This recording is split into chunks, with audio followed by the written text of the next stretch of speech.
The Lord's Table and Inconsistency.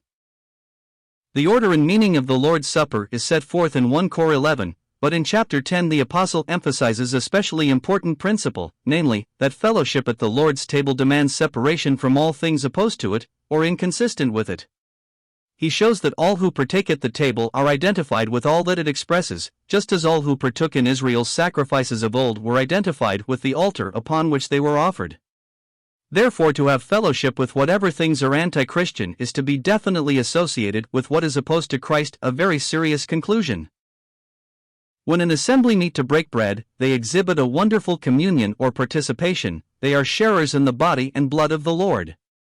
That body has been given for them as the perfect and all-sufficient sacrifice to God. That blood in its eternal efficacy has been shed for the remission of sins.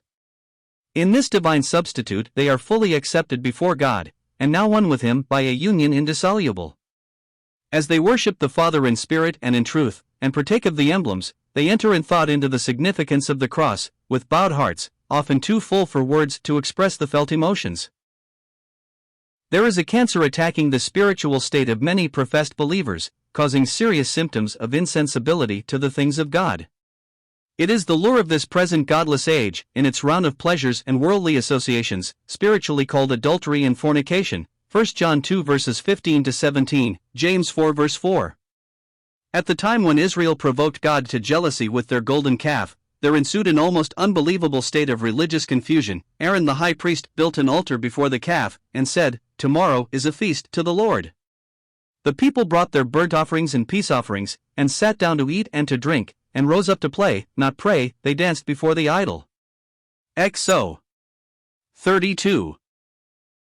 The parallel is found today when professed members of Christ sit down to partake of His supper, supposedly one with Him in His death and resurrection, and rise up and join in, more or less, with the ways and pleasures of this condemned world, for the rest of the week.